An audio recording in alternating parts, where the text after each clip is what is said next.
Welcome to the Box Score Sports Podcast.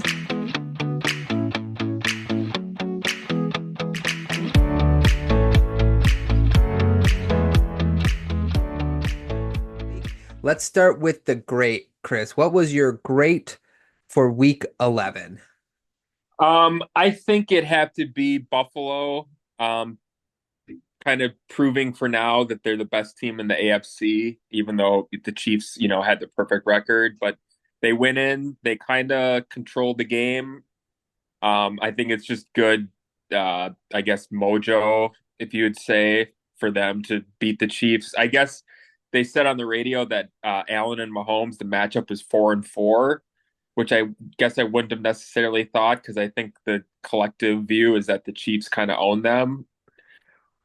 They Obviously, that's in the regular season and playoffs. Yeah, playoffs. yeah, Yeah, right. They own them when it matters. Yeah, that's the yeah. thing. Yeah. But it's still, I think, good for them to at least know that they can beat the Chiefs. So they're my grade for the week. That's a good one. And like with Josh Allen too, that last play, like Yeah. that was one thing. 4th and 2.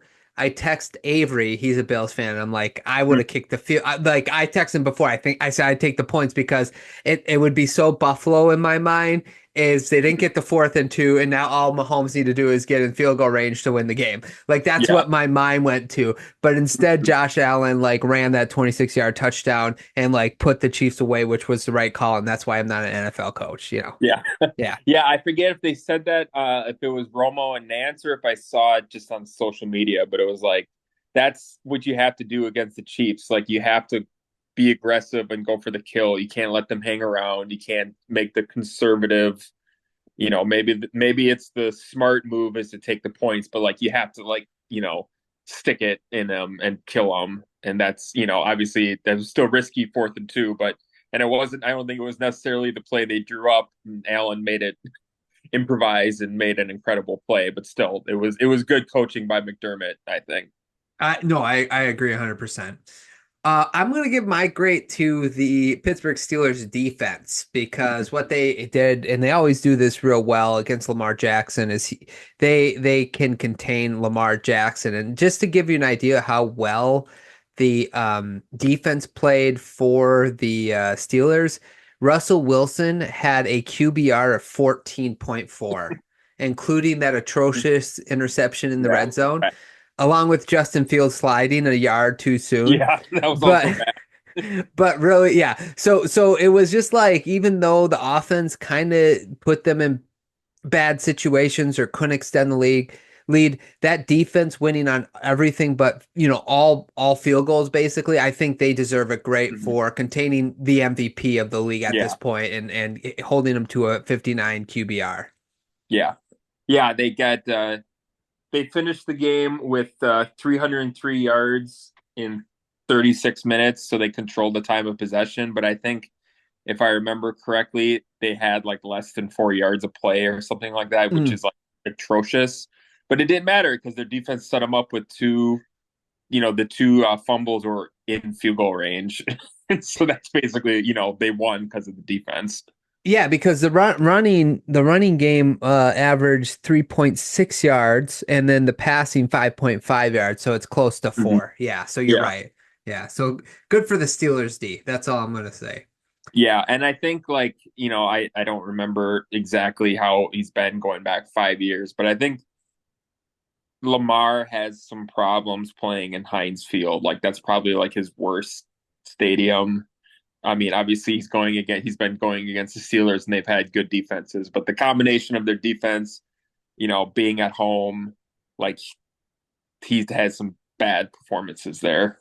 Yeah, and to be fair though, the Steelers you historically have one of the best defenses in the league. So Hmm. it's hard. It's like he's not a bad quarterback. You're just playing Yeah, against for top sure. tier competition. Okay, Yeah. look, you ready to move on to the good? What did you think, unless you were going to say it in the bad, maybe, what did you think about the 2-point play at the end of the game by the Ravens?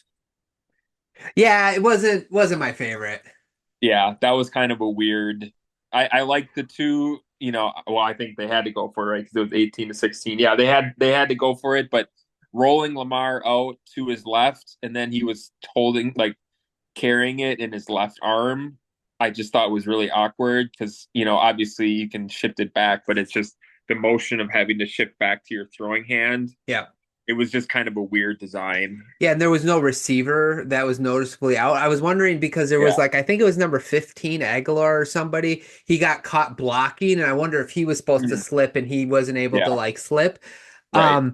But I think really what did it was Mike Tomlin called that timeout when they called, hike the ball and they were going to do like a jump pass, a run jump pass type thing with Lamar. And I think they kind of threw the Ravens off because that was like their go-to 2-point play. And then the Steelers got to see what they were going to do. So they had to do something else and it just didn't work out. Yeah. Yeah. And shout out to Chris Boswell going 6 for 6. And I don't know if you saw where Justin Tucker complained about like the Heinz Field surface. Sure. It's like you've been kicking on this field for like 12 years. And Chris Boswell didn't have any problems with it, but that's 2 games the Steelers have won this year where their only points were only his field goals. So he's having a fantastic year. Yeah, and that's sometimes all they need. Okay, you ready to move on to the good? Thanks so much for watching this clip of the Box Score Sports Podcast. I hope you guys enjoyed. If you haven't yet, please subscribe to our channel. Follow us on Instagram and Twitter or X. And we'll talk to you guys real soon. See ya.